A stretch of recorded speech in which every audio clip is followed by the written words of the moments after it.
पर शिव महापुराण की कथा को प्रारंभ करते हैं। छोटे से उदाहरण,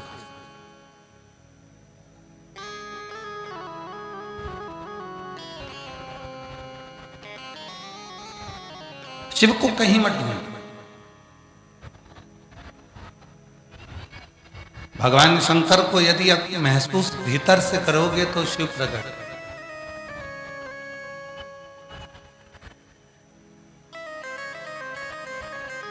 33 कोटि देवता में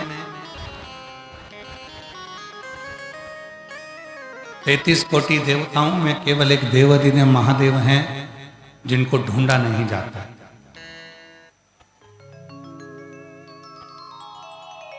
कर रहे हैं वो लोग, साउंड लगाने में लगे हुए हैं। थोड़ा समय लगेगा क्योंकि रात को पानी बहुत गिरा है, इसलिए थोड़ा शांति रखें और जो थोड़ी बहुत भी वॉइस आपके पास में आ रही है उसको महसूस कर। शिव कथा कर रही है, भगवान देवादिदेव महादेव की कथा वर्णन कर रहे हैं, शिव तत्व कह रहा है, शिव पुराण कह रहे हैं। शिव को ढूंढना नहीं है। 33 कोटि देवता में केवल एक देव अधिदेव महादेव ऐसे हैं जिनको ढूंढा नहीं जाता। उनको ढूंढने की जरूरत नहीं पड़ती है, उनको महसूस किया जाता। एक प्रैक्टिकल कर देखिएगा, कभी आपकी जिंदगी में भी हुआ होगा। कहीं सफर कर रहे हो, कहीं जा रहे आ रहे हो, तुम्हारा पर्स चोरी चले गए, उसमें तुम्हारा टिकट भी था, टिकट भी चले गया। कहीं बैग चले गया, अकेले पड़ गए, कोई पहचान वाला नहीं है, कोई सामने मिल ही नहीं रहा, कोई आ ही नहीं रहा। तब तुम मायूस होकर एकदम चुप होकर बैठे थे, एकदम मायूस होकर बैठे थे, दुखी होकर बैठे थे, और इतने में कोई एक पहचान वाला मिल गया और उसने पूछ लिया कि तुम्हें तकलीफ क्या है। तुमने कहा मेरा बैग चले गया, मेरा मोबाइल चले गया, मेरा टिकट चले गया, मेरे पास पैसा नहीं है। और कोई पहचान वाला या कोई दूसरा मिला और उसने मिलकर तुमको टिकट भी दिया, उसने मिलकर तुमको थोड़ा सा पैसा भी दिया, उसने तुमको थोड़ी सी धीर भी बंधाई, तो समझ लेना कि वो कोई और नहीं था, वो मेरा देव अधिदेव महादेव था जो किसी के रूप में आकर तुमको सुख दे रहा है।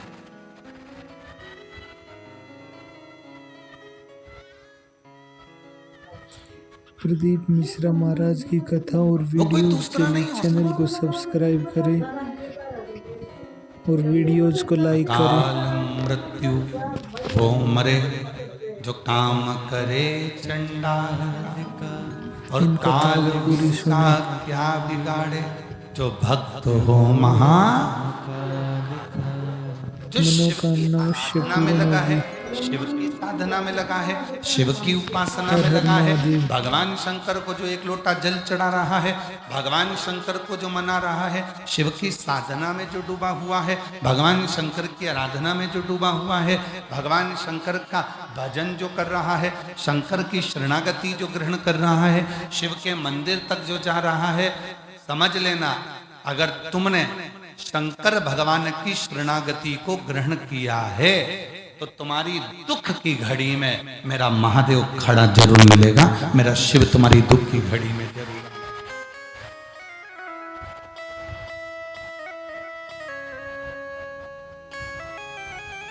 आएगा वो। अच्छा जीजी, और रांची वाली मेरी जितनी जीजी बैठी हैं और जितने मेरे जीजा जी बैठे हैं रांची के, और जितने मेरी बेटी बेटा बैठे हैं, जितने मेरे बुजुर्ग माँ बाप बैठे हैं, वो ईमानदारी से बोलना इतना पानी रात को गिरा, इतनी आंधी तूफान गिरी, तुम ईमानदारी से बोलो, तुमको यह मालूम था कि आज की कथा होगी? मालूम था? मतलब तुम पक्के शंकर जी की छोरी हो, शंकर जी के पक्के बेटा बेटी हो, ये नहीं। तुम्हें ये महसूस था कि कुछ भी हो, अभी सियोर वाला बाबा आके मोबाइल पे बोला नहीं है कि कथा हो नहीं होगी, ऐसा कुछ आके बोला नहीं, मतलब कथा कथा। और सबसे बड़ा मेरी रांची की जीजियों को जो उत्साह है, मेरी रांची के मेरे जीजा उनका जो उत्साह है, एक बेटी ने तो राखी भेजी है, पहला पत्र उसी का पढ़ रहे हैं, हमारी बहन का, ठीक है? किसने भेजी है? जरा हाथ उठाए, आप ही हो? प्रणाम आपके चरणों में मेरी बहन, एक बार जोरदार ताली हो जाओ। सबसे पहला पत्र है, रक्षाबंधन का रक्षा सूत्र भेजा है। आजा, मेरा नाम मंगला भूषण है, मेरे पति का नाम राकेश कुमार है, मैं पुंदाग ऋषभ नगर रांची की हूँ, मेरा मोबाइल नंबर ये है। सबसे पहले तो मैं रांची आने के लिए हम सभी रांची वासियों की तरफ से बहुत बहुत धन्यवाद और प्रणाम, साथ में श्री शिवाय श्री शिवाला समिति के सभी सदस्यों को धन्यवाद, जिन्होंने आपकी कथा का आयोजन करवाया। आप कहते हो ना गुरुदेव कि हम सब आपकी बहनें हैं, तो इसी बात पर मोहर लगवाने के लिए मैंने राखी लाई हूँ और इंतजार कर रही हूँ कि आप रांची आए, मैं आपके राखी दूं। और गुरुदेव, हम चाहते हैं जब रक्षाबंधन का त्योहार आए तब आपकी बहनों को आपकी तरफ से हिचकी आए, तो हमको लगे कि हमारी बहनों को लगे कि शिव ने हमारे ऊपर कृपा करी, करुणा। ये पत्र जरूर सुने, कितना ज्ञान होगा इनसे। बाबा के चैनल को सब्सक्राइब जरूर कितना करें। कितना उत्साह शिव के प्रति, भगवान शंकर की कथा के प्रति, कितना कितना। महाराज, हमको तो लग रहा है कि रांची झारखंड के लोगों को देवघर में जाकर जरूर प्रार्थना करी होगी कि हमारी रांची में जल्दी आना बाबा।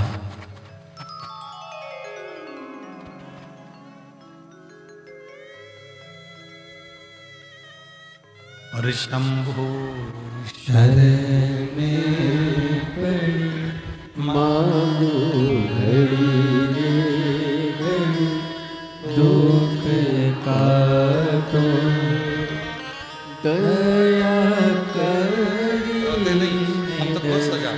शरण आप शंभु शरण पड़ी मांगो घड़ी घड़ी दुख का तो दया करी, दर्शन आप शंभो शरण पड़ी मांगो घड़ी घड़ी दुख का तो दया करी, दर्शन आप शंभु शरण पड़ी मांगो घड़ी घड़ी दुख का तो दया करी, दर्शन आप। दो चीजें हैं, एक है अभाव और दूसरा है स्वभाव।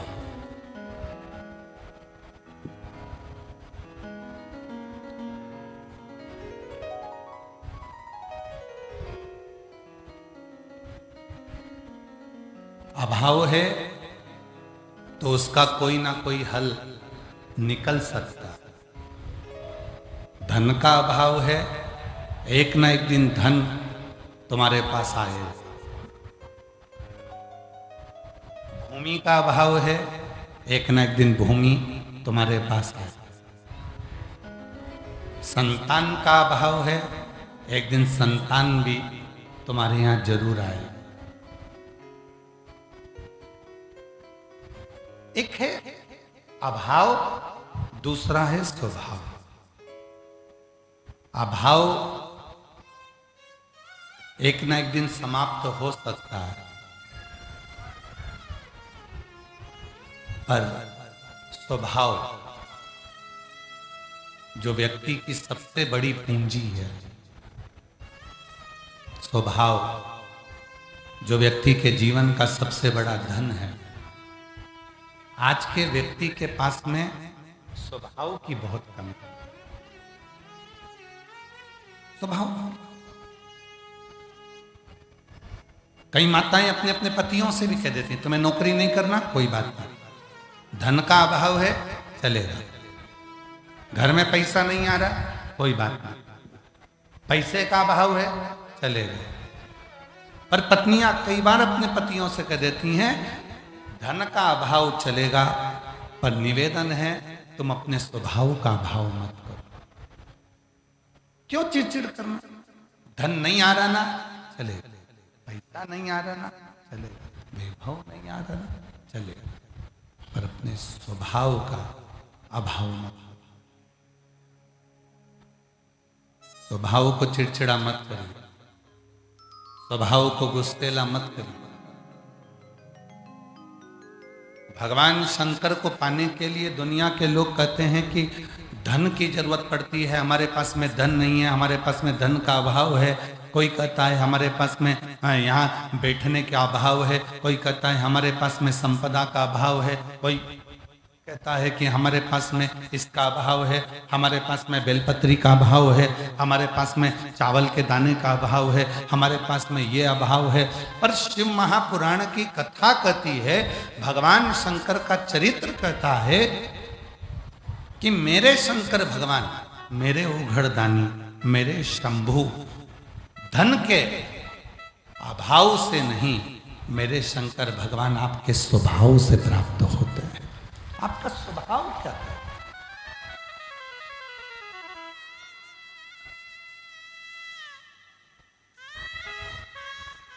आपका स्वभाव क्या वर्णन कर रहा है?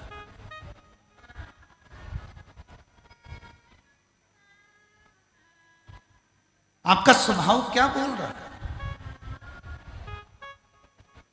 कल रात्रि को हम बरसते हुए पानी में यहां पहुंचे, खूब पानी गिर रहा था। जहां रोड पे से हम आ रहे थे तो पंजे पंजे पानी, गाड़ी के टायरों में पानी इतना था, इतना पानी गिर रहा। हमको लगा कि इतनी रात्रि का समय है, पानी इतना गिर रहा है, इतनी रात को जगह मिलेगा, कहाँ जाएंगे, कैसा होगा। पर श्री शिवाला सेवा समिति के सदस्य बरसते पानी में बिना छाता लगाए और धड़धड़ाती हुई बिजली कड़कने में भी वो रोड पर खड़े होकर इंतजार करते रहे कि गुरुजी आने वाले हैं और उनको लेकर चलो। साधुता यार, साधु।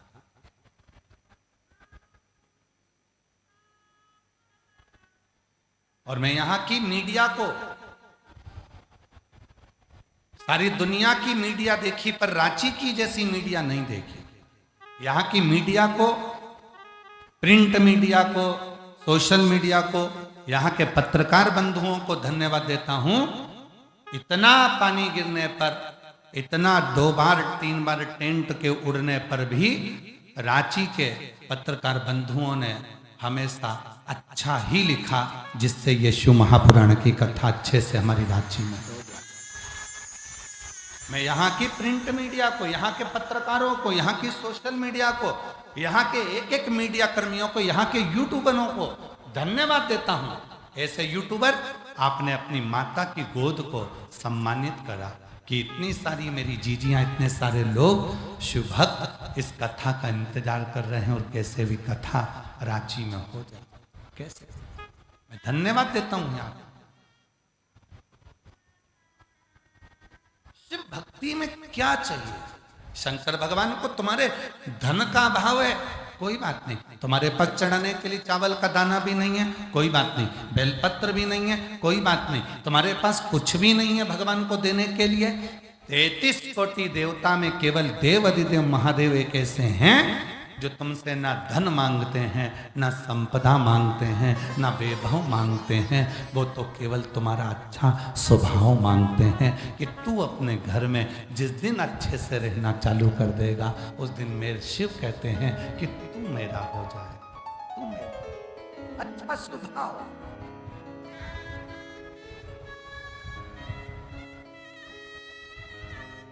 और हम अपना अच्छा स्वभाव कहां बनाते हैं?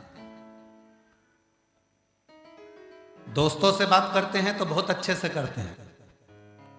फोन पे बात करते हैं, दोस्तों से, व्यापारियों से या किसी से भी बात करते हैं तो बहुत अच्छे से करते हैं। और जो पत्नी का फोन आया और जो बात करी, ऐसा लगता है कि 2-4 हथगोले बम फोड़ दिए। ऐसा लगता है कि 2-4 हथगोले फोड़। बात करते करते ही झगड़ा। सुनो, आते आते आधा किलो गिलकी लिया ना, तुरई लिया ना, दूध की थैली लिया ना, वहां से सामान लेकर आऊं तो वहां से ऐसा लिया ना। इतने में पति सुन रहा था और चिढ़कर बोल दिया, घर आ रहा हूं ना, लिस्ट बना के दे देना। लो, फूट गया बम, हो गया हथगोला। अरे भाई, इतना सुना था ना, और सुन लेता। नहीं लाता तो भी चलता, पर प्रेम से तो बोल देता, कोई बात नहीं, अच्छा हुआ तूने मुझे बता दिया, मैं आऊंगा तो सब लेकर आऊंगा। और हो सकता है कि मेरी जल्दी में कुछ भूल जाऊं तो तू टेंशन मत लेना, कल लेकर आऊं। और अगर कल भी भूल गया तो तू चिंता मत कर, तुझे तो गाड़ी चलाना आती है ना, तू मार्केट चली जाती है ना। एक काम करना, कल भी नहीं ला सकूं तो परसों तू चली जाना, तू लेकर जाना। जब तुम इज्जत देकर, स्वभाव को बदलकर, सम्मान के शब्दों से उसको आदर कर कर जब कुछ बोलोगे ना, तो पक्का है वो भी मुस्कुरा कर तुमको जवाब देगी और तुम्हारा जीवन एकदम आनंदित होता चले। हम लोगों ने मुस्कुराना बंद कर दिया। हम लोगों ने मुस्कुराना बंद कर दिया। अब तो केवल सुबह सुबह वो पतंजलि के बाबा श्री रामदेव बाबा जब योग कराते हैं तब आप लोगों को हंसना सिखाते हैं कि थोड़ी देर हंसो, मुस्कुराओ।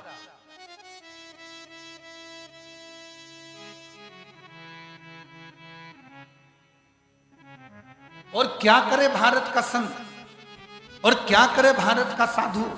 वो आपको मुस्कुराना तो सिखा रहा है, हंसना तो सिखा रहा है कि अभी हंसो, मुस्कुराओ।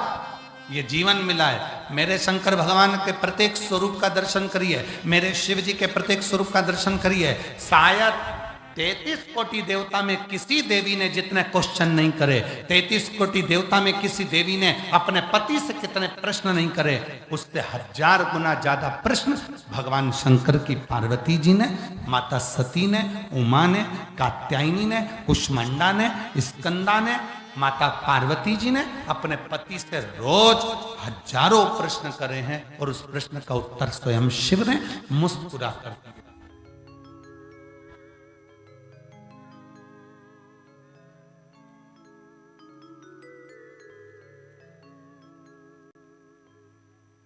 कोई भी प्रश्न का उत्तर हमेशा मुस्कुरा कर दे। हजारों प्रश्न माता पार्वती जी ने करे और शिव जी ने सारे प्रश्नों का उत्तर मुस्कुरा कर।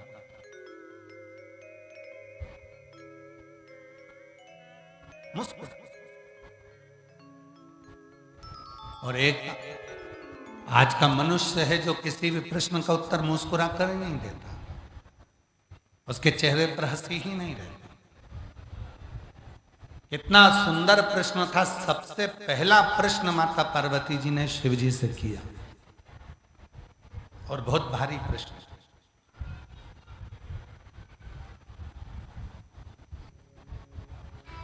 पार्वती जी ने शंकर भगवान से एक प्रश्न किया, हीन और दीन, ये दो शब्द हैं।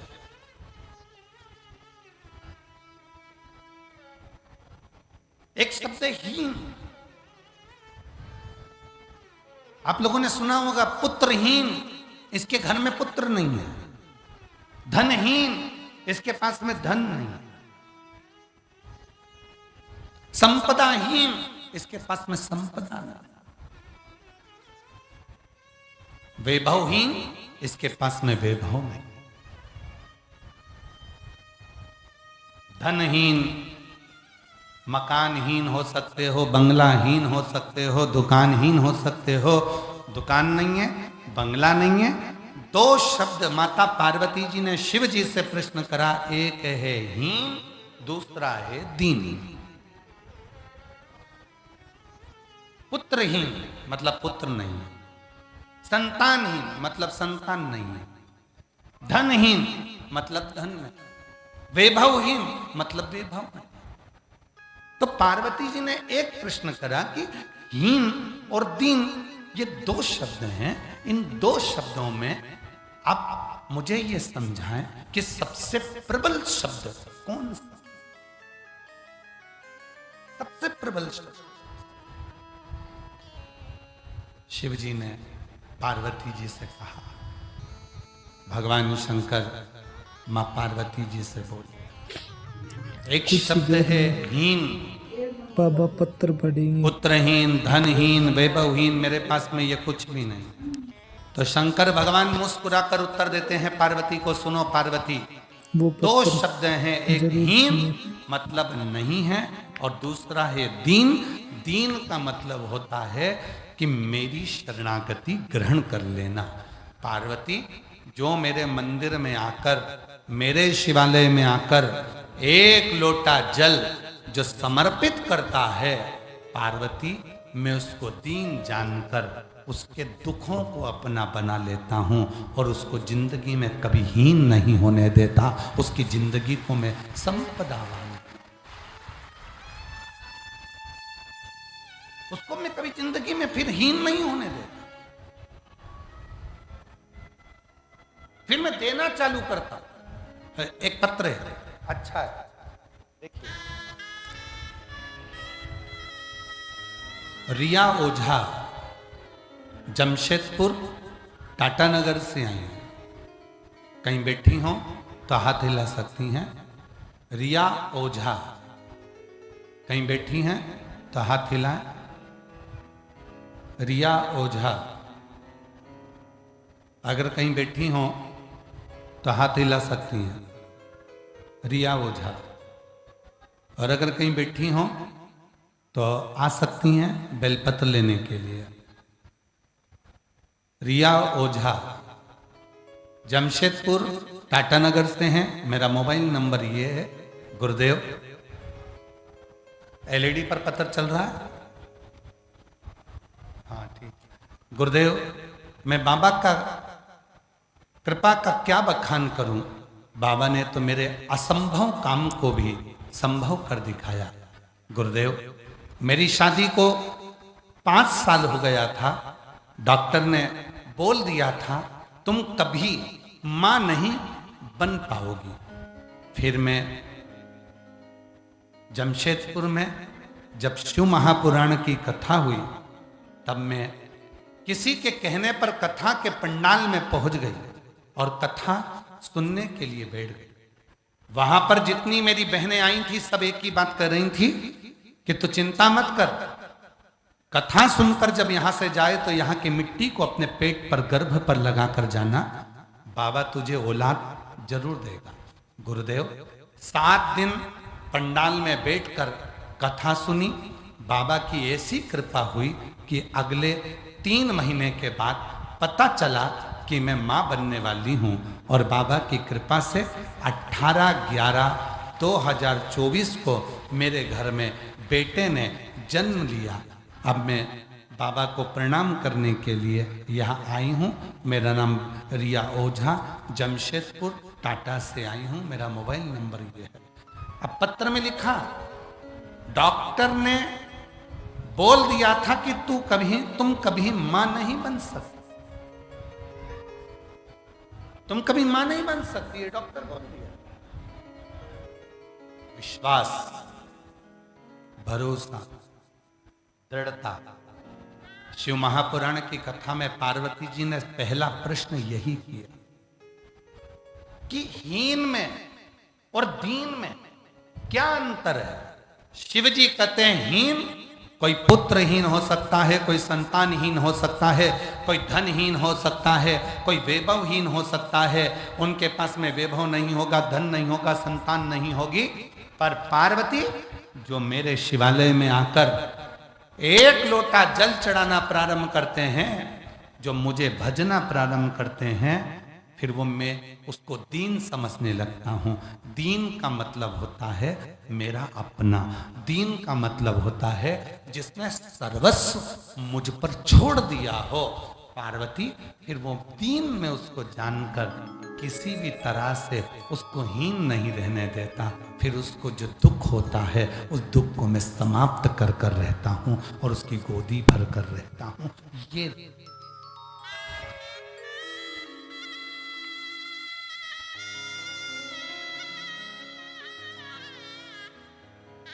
और महादेव नमन चरणों में। जितनों को भी आता है सब बोलो। शिव महापुराण की कथा में आए हो, चुप नहीं रहना है। जहां भजन की लाइन आए उस लाइन को साथ में गुनगुनाओ, क्योंकि ये केवल भजन नहीं है, उस भोले बाबा से प्रार्थना है, कुबरेश्वर धाम वाले बाबा से प्रार्थना है, उस देवघर वाले मेरे बाबा से प्रार्थना है, सुरेश्वर महादेव से प्रार्थना है, गंगेश्वर महादेव से प्रार्थना है। उनसे नहीं। महादेव नमन चरणों में स्वीकार कीजिए, सबका किया है मेरा भी उद्धार कीजिए, उद्धार कीजिए। एक त्रिशूलधारी, हे त्रिशूलधारी, हे त्रिपुंडधारी। बाबा को नमन करो, प्रणाम। हे त्रिशूलधारी, जोरदार ताली बजाओ बेटी के लिए। बाबा जी रीचा ओझा, डॉक्टर ने मना कर दिया था कि संतान नहीं होगी, और बाबा की कृपा से जमशेदपुर में कथा सुनने के लिए चली गई। 7 दिन पंडाल में रहकर कथा सुनकर वहां की मिट्टी को गर्व से लगाती, और बाबा की कृपा से संत रोते नहीं, अब तो खुश हो जाते। शरणों में तेरे बाबा जी पावन है चारों। आंसू पोंछ के जाओ, आंसू पोंछ कर, आंसू पोंछो, अच्छा खुश खुश होकर जाओ। फिर दिया ना, पूजे सीतारा, महादेव नमन चरणों में स्वीकार कीजिए, सबका किया है मेरा भी उद्धार कीजिए, उद्धार कीजिए। है त्रिपुंडधारी, है त्रिशूलधारी, है त्रिपुंडधारी, है त्रिशूलधारी। चरणों में तेरे बाबा जी पावन है चारों धाम। चरणों में तेरे बाबा जी पावन है चारों धाम। तेरी देव करते वंदना, पूजे सीताराम हो जाए पूरी कामना, हो जाए पूरी कामना। उपकार कीजिए सबका किया है मेरा भी उद्धार कीजिए, उद्धार कीजिए। शिव से मन की बात होकर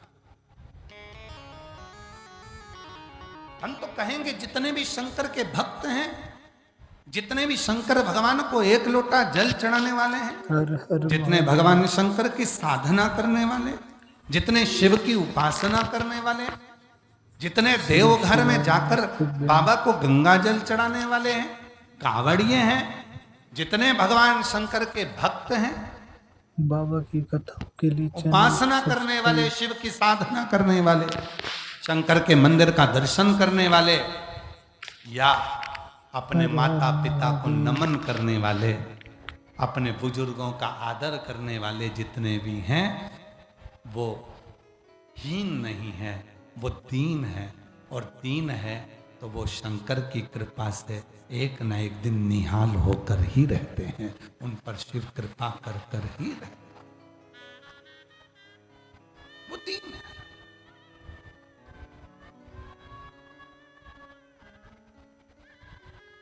कितनी सुंदर बात कही। देवराज नाम का ब्राह्मण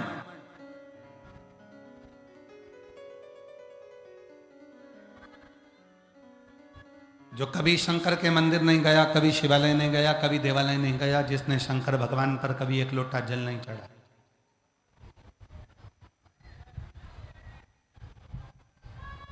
जिसने भगवान शंकर की कभी साधना नहीं करी,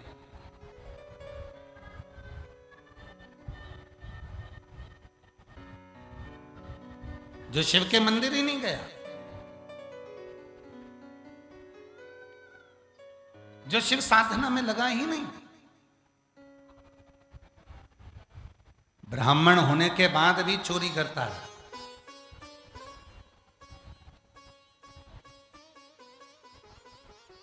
और एक दिन चोरी का धन लेकर आ रहा था, कोई बहुत, उसकी पत्नी जो थी, उसके बच्चे जो थे, वो सब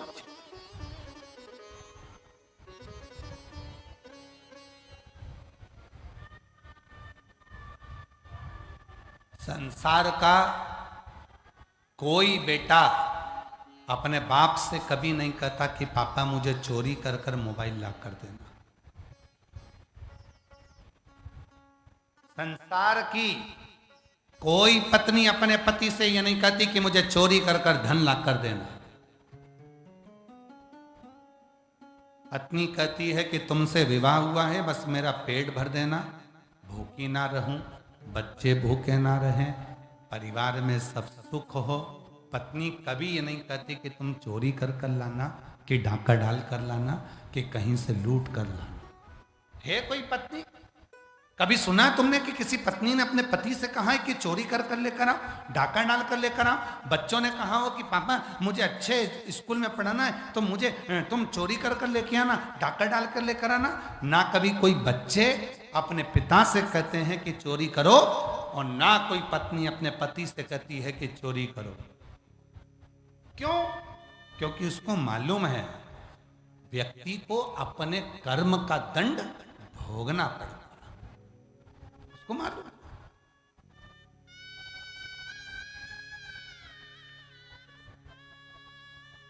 धन के हिस्सेदार तुम्हारे बच्चे भी होंगे। जो धन तुम कमा कर लाए हो उसके हिस्सेदार तुम्हारे बच्चे भी होंगे। धन के हिस्सेदार तुम्हारी पत्नी भी होगी, धन के हिस्सेदार तुम्हारी माता भी होगी, धन के हिस्सेदार तुम्हारे भाई भी होंगे, धन के हिस्सेदार तुम्हारे परिवार वाले होंगे, पर तुम्हारे कर्म के हिस्सेदार कोई नहीं होगा। अगर तुमने गलत तरीके से कमाया है तो उसका भोग तो तुमको भोगना पड़ेगा। तब मरने के बाद जब यमलोक जाओगे तो यमराज कहेगा कि तुझे भोगना है, तो तुम कहोगे मैंने तो अपनी पत्नी के लिए चुराया था, मैंने तो अपनी पत्नी के लिए गलत काम किया था, मैंने अपने बच्चों को पढ़ाने के लिए गलत काम किया था। इतने में तुरंत धर्मराज कहेंगे तेरे बच्चों ने नहीं कहा था कि तू चोरी कर, तेरी पत्नी ने नहीं कहा था कि तू चोरी कर, तूने करी, इसलिए कर्म का दंड भी तू भोग, कोई दूसरा नहीं।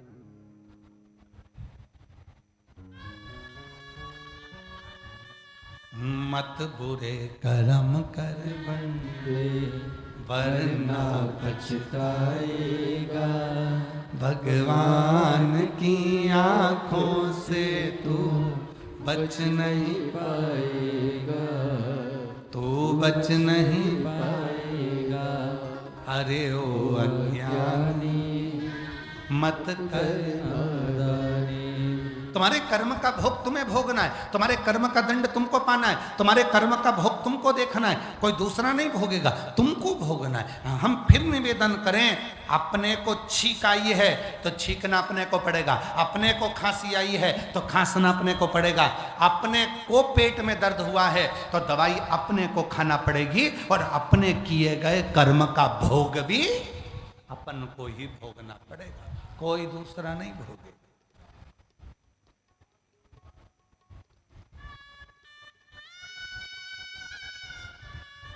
तुम आयो शिव महापुराण की कथा सुनने के लिए, दूर दूर से आयो, अपने साथ में एक छाता भी लायो, पानी की 2 बोतल भी लेकर आयो, बिछाने का आसन भी लायो, ओढ़ने का कम्बल भी लायो, बैग लेकर आयो। किसके भरोसे?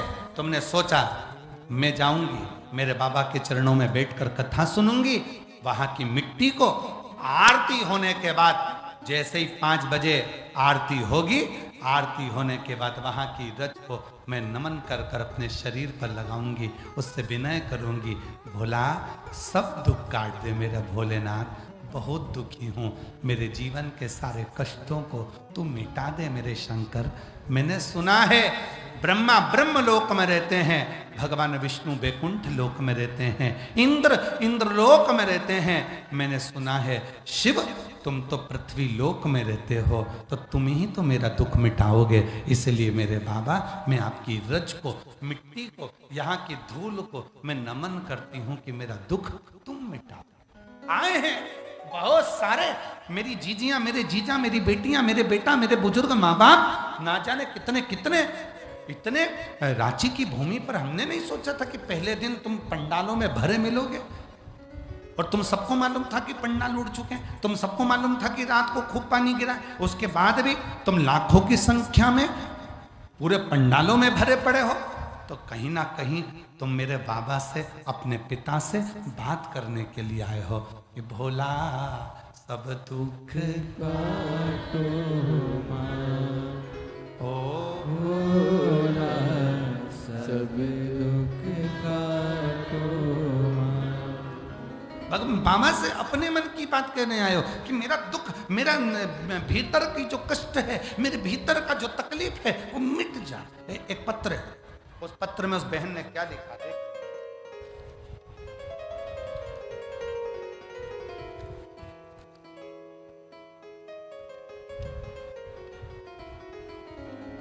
राजकुमार प्रजापति, सविता देवी प्रजापति, पता मुकुंदगंज हजारीबाग, मोबाइल नंबर ये है।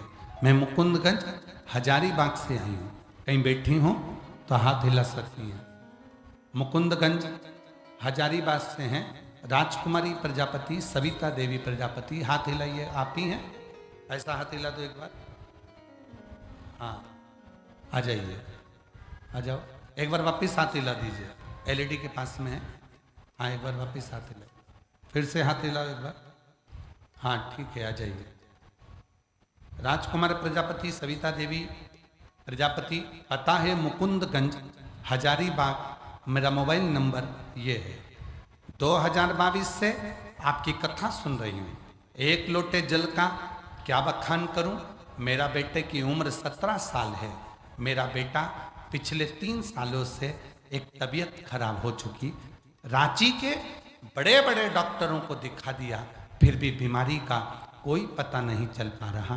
सभी डॉक्टर बोलते हैं कि जिंदगी भर दवाई चलेगी, ये ठीक नहीं हो सकता। बड़ी कष्ट में हूं गुरुजी। तब कथा में पशुपति व्रत के बारे में सुना था। मेरा पहला पंडाल, मैंने ये सुना कि पंडाल में बैठकर कथा सुनो और वहां की मिट्टी को नमन करो।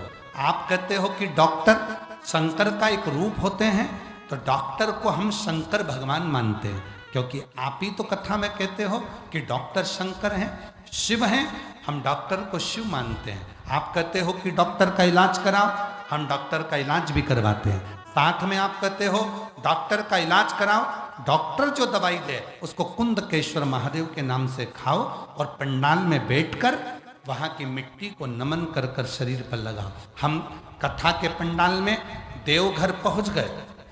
देवघर कथा सुनी, अपने बेटे को भी लेकर गई, वहां कथा सुनाई, वहां की मिट्टी को शरीर पर लगाया। गुरुदेव 3 साल से बेटे को दवाई चल रही थी और डॉक्टर ने कहा था वो दवा बंद नहीं होगी। 10,000 रुपए की दवा आती थी जो कि 15 दिन चलती, 15 दिन बाद फिर 10,000 की दवा आती। मेरे बेटे को ना जाने क्या हुआ गुरुदेव, जब से देवघर की कथा सुनकर आए, वहां की मिट्टी को अपने बेटे के शरीर पर लगाए, तब से 10 रुपए की दवा भी मेरे बेटे को देना नहीं पड़ती। अब मेरा बेटा पूर्ण तरह से ठीक हो गया। मैं बाबा को यहाँ नमन करने के लिए आई हूँ, शिव को प्रणाम करने के लिए।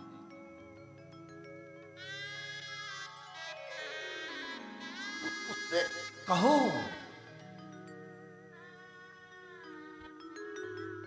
जितनी मेरी जीजी आई, जितने मेरे जीजा आए, जितने मेरी बेटियां बेटा, मेरे बुजुर्ग माँ बाप, तुम जितने बैठे हो, आज अपने आप को धन्यवाद कहना, शिव जी को धन्यवाद देना और ये शिवाला सेवा समिति को धन्यवाद देना कि आज तुमने हमारी जिंदगी को सार्थक कर दिया।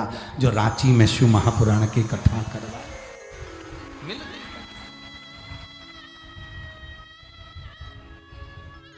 साधु का ऐसे दयालु नाथ से रिश्ता बनाइए। आपकी आवाज नहीं आ रही है, मेरे हमारी व्यासपीठ तक आवाज पहुंचना चाहिए। दमदारी से बोलो जरा, बहन भाई बैठे हैं बात करने के लिए, अच्छे से बोलो। ऐसे दया, बहुत बढ़िया।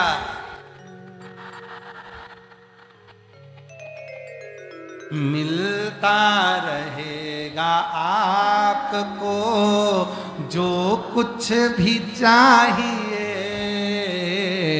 मिलता रहेगा जो कुछ। ऐसा करिश्मा होगा जो हुआ कभी नहीं, ऐसा करिश्मा होगा जो हुआ कभी नहीं। मांगा है भोलेनाथ से वरदान एक, मांगा है भोलेनाथ। बोलो बोलो। तेरी कृपा बनी रहे जब तक है जिंदगी, तेरी कृपा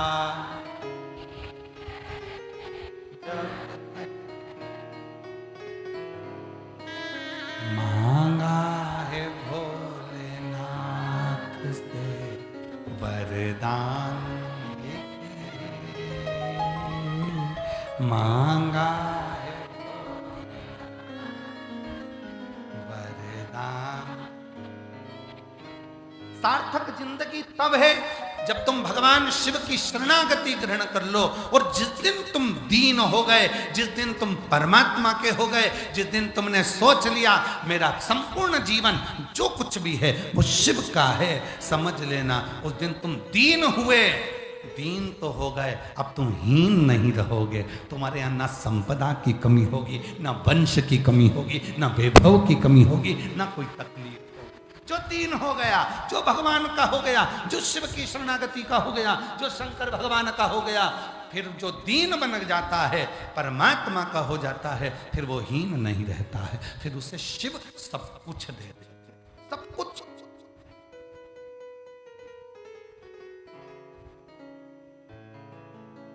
भस्मासुर की कथा क्या कहती है?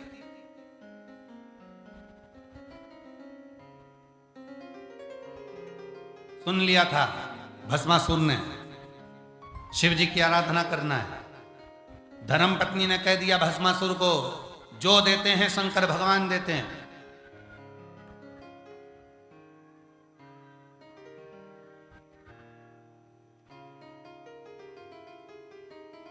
धर्म पत्नी ने कह दिया कि जो देते हैं शिव देते हैं। भस्मासुर ने सोचा चलो शंकर भगवान को रिझाता हूं। जाकर पूछा शिव जी किस चीज से राजी होते हैं? शंकर भगवान को राजी करना है तो क्या करना पड़ेगा? तो कहा एक काम करो, शंकर को भस्म चढ़ाओ। बस भस्मासुर ने शंकर भगवान को भस्म चढ़ाना प्रारंभ करी। एक नियम लिया, रोज ताजी मुर्दा की भस्म शिव को चढ़ाऊंगा। शमशान की भस्म लाता, चढ़ा देता। 1-2 साल निकल गए चढ़ाते चढ़ाते। एक दिन ऐसा हुआ कि शमशान में कोई मुर्दा ही नहीं आया। अब भस्म किसकी लूं? टेंशन में हो गया। घर गया, भोजन नहीं किया। पत्नी ने पूछा तुम भोजन क्यों नहीं करते? कि शमशान में मुर्दा नहीं आया तो शंकर को भस्म क्या चढ़ाऊं, मुर्दा ही नहीं आया। हाँ, तो पत्नी बोलने लगी और कहीं से लिया। दूसरे शमशान गया, वहां से लाया। अब जाते जाते कई दिन निकल गए, उस शमशान में भी मुर्दा नहीं मिला। फिर और कहीं गया, फिर और कहीं गया, फिर तीसरी जगह गया, फिर चौथी जगह गया। हर जगह घूम घूम कर थक गया, पर भस्म उसको मिलना खत्म हो गई। अब पत्नी ने कहा क्या करोगे? तब पत्नी से पति ने कहा तू बता क्या करूं? तो कहा शिव जी से जाकर वर मांगो कि मुझे ऐसा वर दे दो कि मेरी खुद की भस्म की फैक्ट्री चालू करवा दो। भस्म की फैक्ट्री? हाँ, कब तक ढूंढोगे भस्म? भस्मासुर गया भगवान भोलेनाथ जी के पास। बाबा प्रसन्न हो गए, मांग क्या चाहिए? मेरी खुद की फैक्ट्री चालू करवाओ। शिव जी ने कहा क्या चाहिए? कि भस्म की फैक्ट्री। शिव जी बोले ऐसी कौन सी फैक्ट्री होती है जिसमें भस्म तैयार होती है? भस्मासुर ने कहा मुझे ऐसा वर दे दो, मैं जिस पे हाथ रखूं वही भस्म, जैसे ही भस्म होगा ताजी ताजी भस्म लाके तुम्हें चढ़ा दूं। शंकर भगवान ने बोला तो चतुर है, इसकी खुद की फैक्ट्री हो जाएगी तो फिर इसको टेंशन भी नहीं रहेगी। जा, तुझे वर देता हूं, जिस पे हाथ रखेगा वही भस्म। दौड़कर घर गया, धर्म पत्नी से कहा मेरी खुद की फैक्ट्री चालू हो गई, जिस पे हाथ रखूंगा वो भस्म हो जाए। पति ने कहा पत्नी से पहली बार तू मेरी पत्नी ऐसी है जिसने मुझे शंकर जी से वर दिलवा दिया। आज मेरा मन कर रहा है तुझे गले लगाने का। पत्नी भाग गई। पत्नी ने कहा छूना नहीं, हाथ मत लगाना, छूना नहीं। पति बोला कि तू मेरी पत्नी है, मैं तुझे छू सकता हूं। नहीं नहीं, छूना नहीं, मुझे मत छू।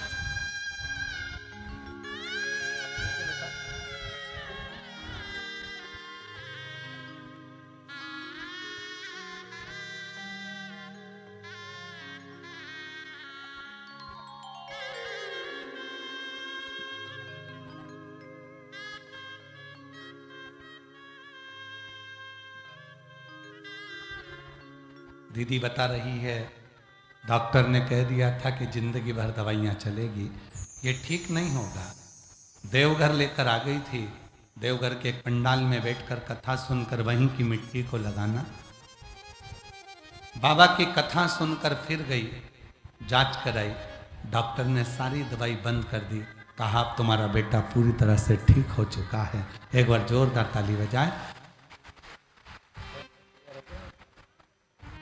अभी 10वीं में भी अच्छे नंबर से पास हो गया है, एक बार जोरदार ताली बजाकर साथ।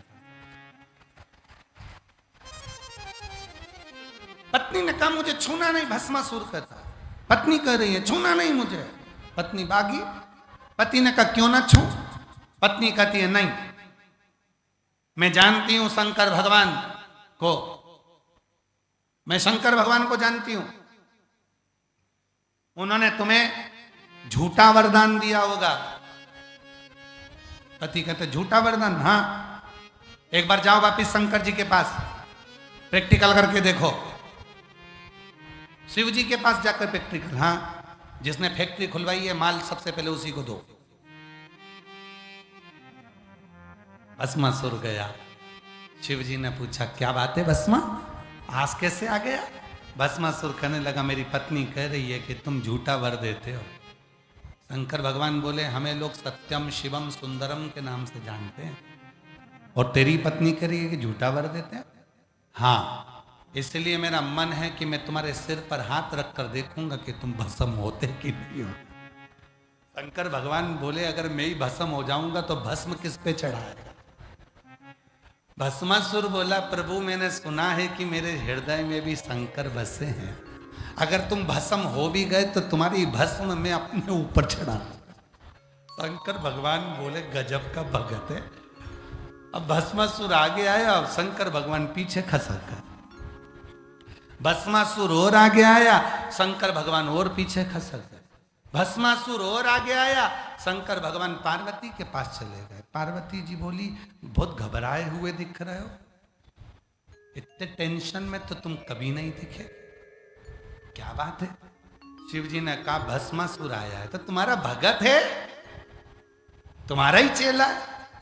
कई बार भगवान शंकर भी अपने भक्तों से परेशान हो जाते, कई बार। एक हमारे सीहोर के पास में एक गांव में एक भगत रहता है, हम उसका नाम नहीं बोलेंगे, पर वो उसके पास वो इतना काम धंधे से फ्री हो और शंकर जी के मंदिर में बैठ के शंकर जी को दिन भर नहलाता ही रहे, लोटा भर के जल चढ़ाता ही रहे, चढ़ाता रहे।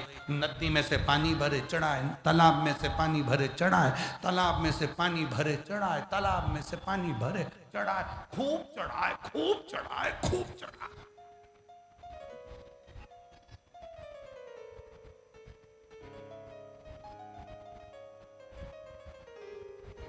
अब एक दिन वो बीमार पड़ गया, सूचना आई कि गुरुजी वो शंकर जी का बहुत बड़ा भगत है और अपने सीहोर के पास में रहता है, और वो बीमार पड़ गया। वो तो जल चढ़ाता था, इतना जल चढ़ाता था, वो तो इतना जल चढ़ाता था, वो तो कम से कम 100 150 बाल्टी पानी शंकर जी को चढ़ा देता था, और कभी कभी तो सावन के महीने में 2-2 हजार बाल्टी शिव जी को चढ़ा देता। अच्छा, गए, सूचना मिली, हम व्यस्त थे तो हमने कहा उसी को लिया ना, उसको ला। हमने कहा भाई भगवान शंकर की आराधना करो, साधना करो, मना नहीं। शिव जी को 1 लोटा जल चढ़ाओ, मना नहीं, पर तुम तो सोचो कि हजार बाल्टी जल चढ़ाऊंगा और शंकर जी मुझ पर प्रसन्न हो जाए, कभी नहीं हो सकता। शिव की कथा कहती है 1 बेल पत्र चढ़ाकर भी लोग मुझे प्रसन्न कर सकते हैं, और 1 बार मेरे मंदिर में 3 बार ताली बजाकर भी लोग मुझे प्रसन्न कर सकते हैं। मुझे ढेर सारे जल की जरूरत नहीं पड़ती। ढेर सारे, कई लोगों की हमने कांवड़ यात्रा में देखी है, और आप तो रांची के रहने वाले हो तो आप लोगों ने भी कांवड़ यात्रा देखी होगी। कई कांवड़िया कांवड़ उठाते हैं, 100 लीटर जल, 15 लीटर जल, 25 लीटर गंगा जल एक पलड़े में 15 लीटर, एक पलड़े में 15 लीटर, 51 लीटर, 101 लीटर, 150 लीटर जल कंधे पे लेकर चलते हैं। कौन सी पुराण में लिखा कि 100 लीटर जल लेकर चलो? कौन सी पुराण में लिखा कि 51 लीटर जल लेकर चलो? शिव पुराण में तो परशुराम जी का चरित्र शंकर की कथा कहती है कि एक कड़ुए कलश में थोड़ा सा भी जल यदि है और तुमने ले जाकर शिव को समर्पित करा है तो वो हजारों लीटर गंगा जल के बराबर। और जाने दो, शिव पुराण में काम, लिंग पुराण के अंतर्गत, नर्मदा पुराण के अंतर्गत, कूर्म के अंतर्गत, विष्णु पुराण के अंतर्गत, वराह पुराण के अंतर्गत, पुराण, शिव महापुराण, स्कंद पुराण के काशी खंड में भी मिलता है। नथुआ नाम का एक कुम्हार, नथुआ पुराण, नथुआ नाम का कुम्हार पात्र नहीं था,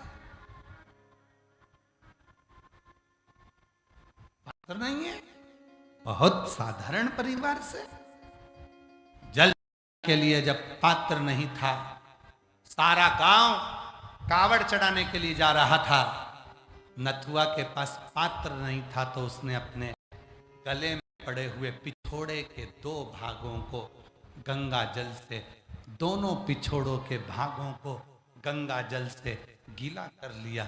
नथुआ ने दोनों भागों को गीला कर कर शिव शिव शिव शिव शिव शिव बोल बम बोल बम बोल बम बोल बम बोलता बोलता दोनों पिछोड़ों को लेकर गया, शिव जी को निचोड़ कर शंकर के ऊपर चढ़ा दिया। प्रदोष काल में नथुआ को घर पर स्वयं देव अधिदेव महादेव जाकर दर्शन दे दिए। कौन कहता है 100 लीटर गंगा जल लेकर जाओ, 151 लीटर गंगा जल लेकर जाओ, 1000 लीटर गंगा जल लेकर जाओ? किसी पुराण में नहीं लिखा कि 500 लीटर, 1000 लीटर, 51 लीटर, 21 लीटर। यहां लिखा है भाव का जल लेकर जाओ, जितना अपना शरीर दुखी ना हो, कष्ट में ना हो, हृदय से बोल बम बोल बम बोल बम बोलते हुए थोड़ा सा भी जल लेकर शिव के पास जाओगे तो मेरा देवघर वाला, मेरा बाबा तुम पर करुणा जरूर करेगा। उसको तुम्हारे 1000 लीटर जल से मतलब। बोलो, तुमने भी देखा कि नहीं देखा? आप लोग तो रांची के रहने वाले हो, कई बार अपने अखबारों में देखा हो, टीवी पे सुना होगा, सोशल मीडिया में सुना होगा। उसने 51 लीटर गंगा जल हरिद्वार से भरा, उसने 21 लीटर जल सुल्तानगंज से भरा, उसने इतना जल भरा, इतना जल। ना ना, मेरे शिव क्वांटिटी से जल नहीं लेते, मेरे शंकर तो थोड़ा, चपटी भभूत में है खजाना, उसके तो थोड़ा बहुत। शंकर भगवान को कोई कहे हम 1.25 लाख बेलपत्र चढ़ाएंगे, तुम 1.25 लाख बेलपत्र चढ़ाओ, मना नहीं है, पर पहले 1.25 लाख बेलपत्री के पेड़ लगाओ, तब 1.25 लाख बेलपत्र चढ़ाओ तो शिव स्वीकार करेंगे। इसलिए शंकर भगवान को एक बेलपत्रम, केवल एक बेलपत्र, चावल का एक दाना शिव को प्रसन्न कर देता है। एक बेलपत्र शिव को प्रसन्न कर देती है। 3 बार ताली शिव को प्रसन्न कर देता है। शंकर भगवान के मंदिर का शिखर का दर्शन शिव को प्रसन्न कर देता है। बम बम बोलना शिव को प्रसन्न कर देता है। हर हर महादेव बोलना शंकर को प्रसन्न कर देता है। बोल बम का नारा है, बाबा एक सहारा है, शिव को बोलना प्रसन्न कर देता है। शंकर को प्रसन्न करने के लिए बहुत आडंबर, बहुत दिखावा, बहुत पाखंड करने की जरूरत नहीं है। शंकर को दिखाने के लिए जटा बढ़ा लिए, बहुत सारा चंदन लगा लिया, बहुत सारी माला पहन ली और बहुत बड़े तुम बाबा दिखने लगे। शंकर को वो प्रिय नहीं है। शंकर को तो कहते हैं शिव जी तुझे बाबा बनने की जरूरत नहीं है, तू बाबा की शरण में आ जा, बाबा तेरे पर कृपा करना चालू कर देगा। तू क्यों बाबा बनता? पर आजकल का जमाना बाबा बनने का हो गया, ऐसा नहीं।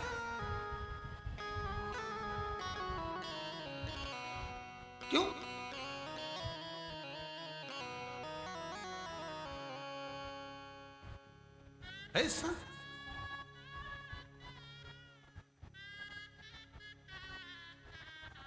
बस शिव को भजन।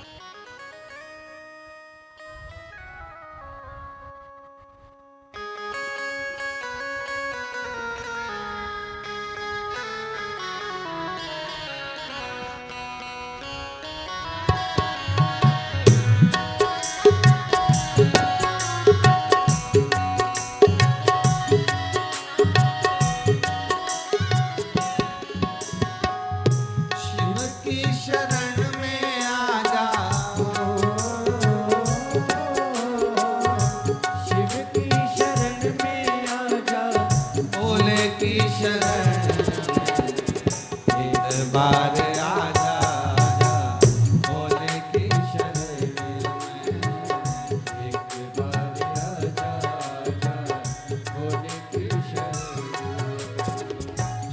की शरण में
शिव की शरण में आजा,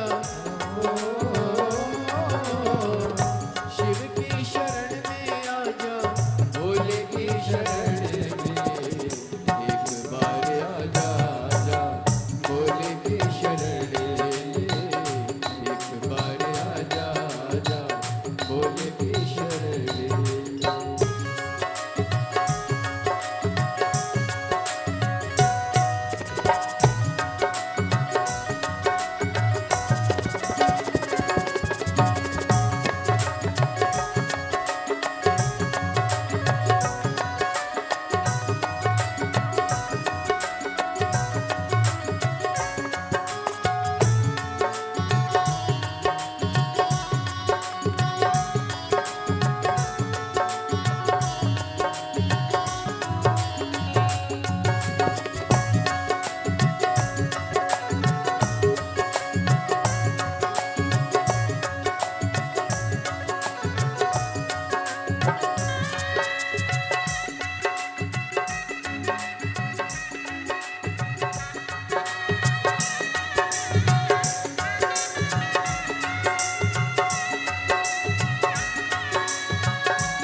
रहता हूँ मैं शिव की शरण में, हर वक्त रहता हूँ मैं शिव की शरण में, हर वक्त रहता हूँ मैं शिव की शरण में, हर वक्त रहता हूँ मैं शिव की शरण में, दुखड़ा सुनाता हूँ मैं शिव की शरण में, दुखड़ा सुनाता हूँ मैं शिव की शरण में, दुख दूर होते हैं, दुख दूर होते हैं शिव की शरण में, एक बार आजा, आजा शिव की शरण में, एक बार आजा, आजा शिव की शरण में, शिव की शरण में आजा हो, शिव की शरण में आजा, भोले की शरण में एक बार आजा, आजा भोले की शरण में, एक बार आजा, आजा भोले की शरण में, शिव की शरण में आजा हो,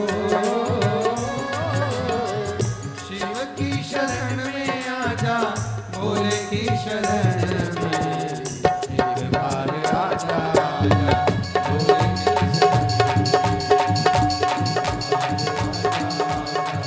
भोले की